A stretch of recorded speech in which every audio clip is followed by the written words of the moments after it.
Hey, Jonathan here. This is today's tree. It's a teeny little oak, but completely dead. It's been dead for a couple years. The bark's falling off of it. It leans drastically towards the house, and with it so dead, it's hard to control it with a hinge cut. So I don't want to just fall it because the wood's so brittle. That limb's actually touching the eave, and I'm afraid if that limb even broke, that whole tree would go through those big pane windows there. So what I want to do today is tie it off to the tree up above, and I want to do all of that without having to climb it. So stay tuned, and I'll show you how to tie the top of the tree off with only a big shot and a rope and control the falling cuts. All right.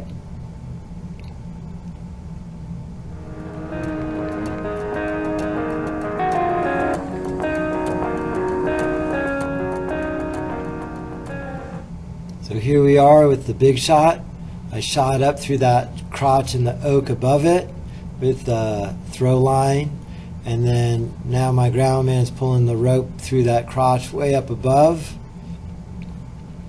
and then he's going to tie that end off so we don't lose it. And then on the other end, I'm going to throw it up over the dead tree, which I have right here. And then how I'm going to tie it off here is I'm going to take the second end and tie a running bowline. It is the splice end, but I'm just going to run the splice through. So there's my running bowline. I'm going to snug it up so this end goes over the dead tree.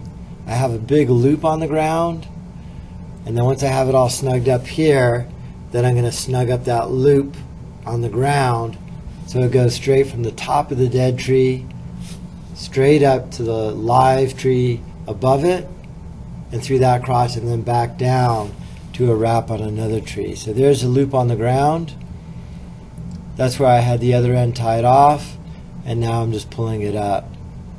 So this is a great way to tie into the top of a tree without actually having to climb it. You do need a throw line, obviously, to pull your ropes up. And again, the reason I'm doing this is the tree is so dead and brittle. You see the bark coming off right there. That I'm afraid to do anything with it so it doesn't just break off and go through those big pane windows on the house. So now I have it roped off pretty well, and what I'm going to do now is put a tag line in the top of it. So that black and white rope, I just threw that up. It's just a pull line. Then my groundman's on the ground on the lowering rope. The lowering rope goes pretty high up above the tree and then is tied off to the top of the tree. And you can see it on the left side of the screen there. So my groundman is both holding that with the full wrap on it and also trying to film. Right here I'm just cutting all the bark off, just so I can see what I have, see how rotten the actual trunk is.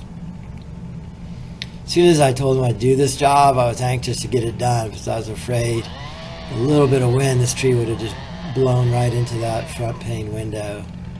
So there I am cutting my face cut. Right there.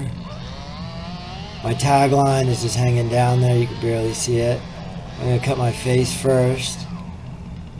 The lowering rope is tied off with a full wrap. Not tied off, it has a full wrap on that oak right there on the left side of the screen. I'm starting to come through the back. I'm listening for it. The problem with dead oak like this, it just doesn't hinge at all. It'll just move a little bit and then break right off. So you can see I'm trying to pull it, and I need to cut just a hair more. So I'm just cutting just a teeny bit more, leaving a little bit of a hinge. But you can't really do these cuts and just pull them and break them with such back lean weight towards the house. And that's why I'm tied off at the top of the tree. So here I am on the tag line.